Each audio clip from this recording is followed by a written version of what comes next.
Respiration किसको कहते हैं कि हम लोग बाहर से जो एयर अंदर लेके गए उसमें क्या है, ऑक्सीजन मौजूद है, ऑक्सीजन, और उस ऑक्सीजन से ग्लूकोज को तोड़ते हैं और एनर्जी रिलीज होता है, इसको कहते हैं हम लोग रिस्पायरेशन।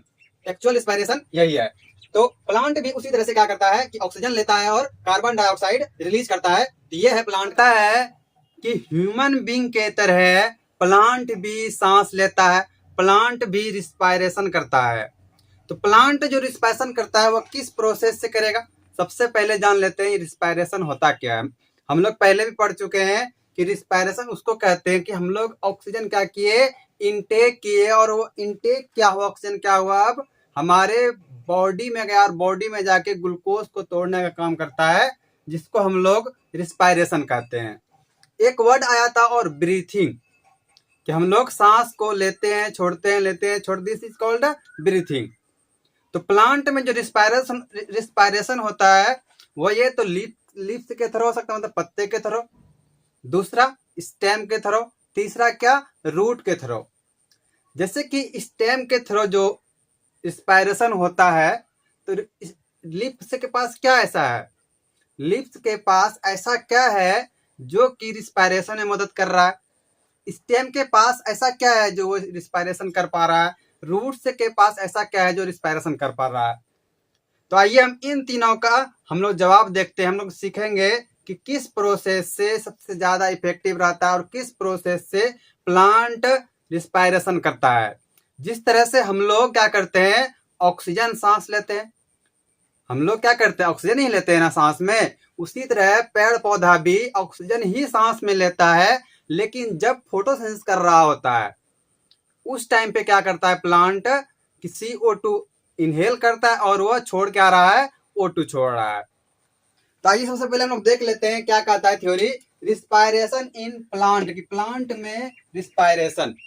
रिस्पायरेशन किसको कहते हैं कि हम लोग बाहर से जो एयर अंदर लेके गए उसमें क्या है, ऑक्सीजन मौजूद है, ऑक्सीजन, और उस ऑक्सीजन से ग्लूकोज को तोड़ते हैं और एनर्जी रिलीज होता है, इसको कहते हैं हम लोग रिस्पायरेशन। एक्चुअल रिस्पायरेशन यही है।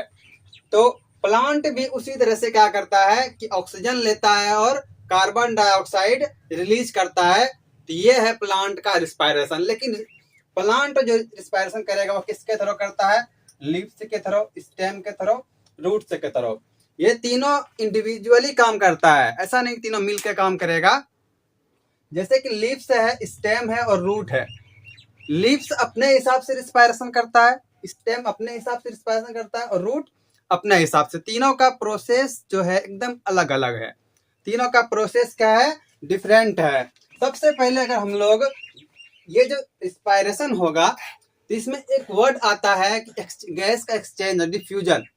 गैस का एक्सचेंज कैसे होगा, थ्रू डिफ्यूजन। डिफ्यूजन किसको कहते हैं कि मान लीजिए यहाँ पे 3 4 5 सेल्स है, ऑक्सीजन यहाँ से इस सेल के पास कैसे जाएगा भाई, ये रेप्चर होगा उसके पास, ये ऑक्सीजन इस सेल के पास चला गया। अब देखो इस सेल के पास गया, फिर रेप्चर होकर इस सेल के पास जाएगा, फिर इसके पास जाएगा, इसको कहते हैं हम लोग डिफ्यूजन कहते हैं। तो इसमें एक्सचेंज कैसे होगा, डिफ्यूजन के through. Plant have a branching shape, they have a much larger surface area than volume. ये क्या है, प्लांट जो है बहुत बड़ा रहता है, उसका वॉल्यूम बहुत बड़ा है। अगर हम लोग बड़े प्लांट की बात करें जैसे नीम का हो गया, बबूल का हो गया, तो उन सब में क्या ब्रांच निकला हुआ रहता है।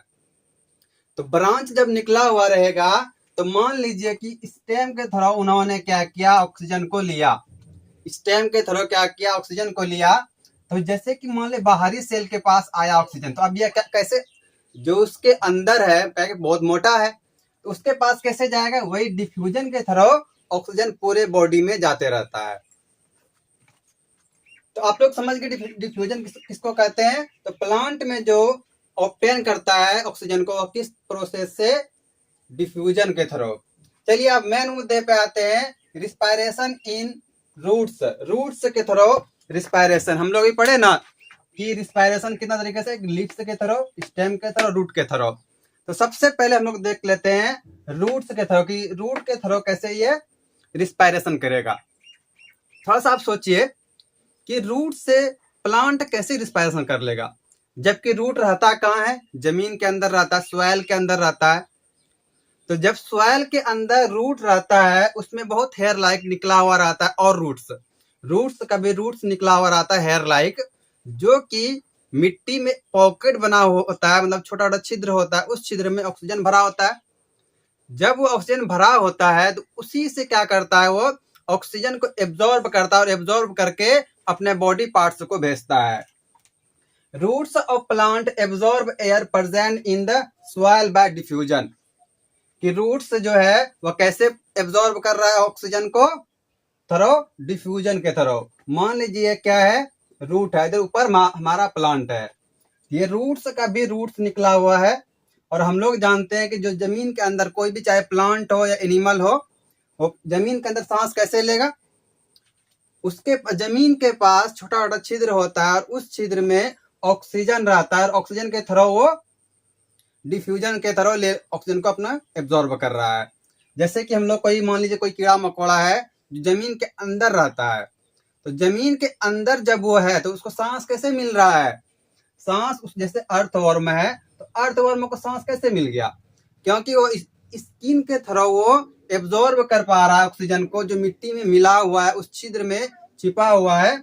उसी तरह प्लांट में एक पॉकेट लाइक स्ट्रक्चर होता है, जैसे कि मान लीजिए ये रूट यहाँ है, ठीक, यहाँ पे सॉइल है, तो सॉइल के पास एक गोल जैसा आकार छोटा छोटा छिद्र रहता है, इस छिद्र में ऑक्सीजन भरा रहता है, मतलब हवा भरा रहता है। तो हवा के साथ में क्या ऐसा थोड़ी है कि उसमें ऑक्सीजन होगा ही नहीं, ऑक्सीजन रहता है, तो इस ऑक्सीजन को ये एब्जॉर्ब कर लेगा। और किस प्रोसेस से एब्जॉर्ब करता है, बाय द डिफ्यूजन, वो डिफ्यूजन के थ्रू एब्जॉर्ब कर लेगा।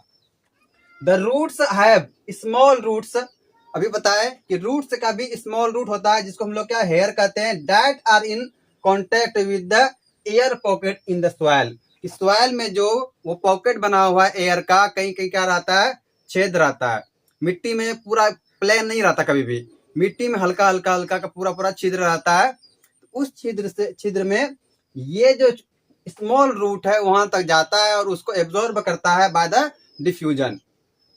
और जब ये मान लीजिए ऑक्सीजन को लिया, लेकिन एक प्रोसेस तो हम ये भी पढ़े हैं ना कि जब हम लोग ऑक्सीजन को लेते हैं तो छोड़ते भी है। अगर ऑक्सीजन ले रहे हैं तो कार्बन डाइऑक्साइड भी छोड़ना है, तो ये कहाँ छोड़ेगा कार्बन डाइऑक्साइड को, तो ये जो कार्बन डाइऑक्साइड एक्सपेल करेगा उसी रूट से के थ्रू वहीं पे छोड़ देगा। उसके बाद सेकेंड आता है हम लोग का लीव्स के थ्रू रिस्पायरेशन। प्लांट में लीव्स के थ्रू रिस्पायरेशन कैसे होता है, प्लांट का जो लीफ है उसका जो पत्ता है उस पत्ते में रहता है स्टोमाटा, मतलब क्या, छोटा छोटा छिद्र रहता है। मान एक पत्ता बनाते हैं, ये क्या है, एक पत्ता है, एक लीफ है, इस लीफ में छोटा छोटा क्या है, छिद्र है, जो कि माइक्रोस्कोपिक है, हम लोग को ऐसे खुली आंखों से दिखाई नहीं देता। कैसे दिखाई दे, आंख बंद करके नहीं, ये कैसे दिखेगा, माइक्रोस्कोप से दिखेगा। तो माइक्रोस्कोप से जब इसको देखोगे तो ये क्या, एक छिद्र दिखेगा इसमें बहुत सारा एक पत्ते में, जिसको हम लोग क्या कहते हैं, स्टोमाटा कहते हैं। और जब ये ओपन होता है तो इसको स्टोमेटल पोर कहते हैं, मतलब छिद्र कहते हैं। इसी को हम लोग जूम करके बनाए हैं यहाँ पे, एक स्टोमेटल पोर। ये क्या है, स्टोमाटा का एक छिद्र है जिसके थ्रू क्या होगा, ऑक्सीजन अंदर जाएगा और उधर से कार्बन डाइऑक्साइड बाहर होगा।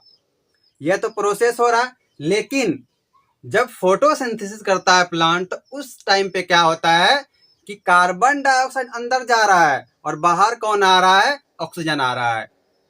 जैसे कि हम लोग क्या करते हैं कि सांस लिए, सांस में क्या ऑक्सीजन भी गया, ऑक्सीजन अंदर ही रह गया और बाहर क्या छोड़े हम लोग, कार्बन डाइऑक्साइड। उसी तरह प्लांट भी करता है कि ऑक्सीजन ले रहा है और छोड़ क्या रहा है, CO2 छोड़ रहा है। लेकिन जब फोटोसिंथेसिस करता है तो CO2 छोड़ता है, CO2 लेता है और छोड़ता क्या है, ऑक्सीजन को। Leaves have tiny pores called stomata. पत्ते के पास क्या रहता है, एक छोटा छोटा छिद्र रहता है जिसका नाम क्या है, उस छिद्र का नाम स्टोमाटा है। ये एग्जाम में आता है, इसको याद कर लोगे, स्टार लगा लोगे कि लिप्स जो है उसमें एक टीनी पोर रहता है, बहुत सारे टीनी पोर रहते हैं, उसको क्या कहते हैं, स्टोमाटा कहते हैं।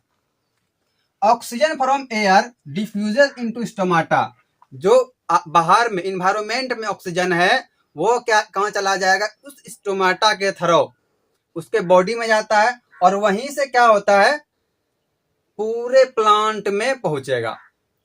जैसे कि लीव्स के थ्रू, स्टोमाटा के थ्रू एयर अंदर आया, ऑक्सीजन अंदर आया, अब वो ऑक्सीजन क्या हो रहा है, पूरे बॉडी में फैल रहा है। किस प्रोसेस से? डिफ्यूजन के प्रोसेस से।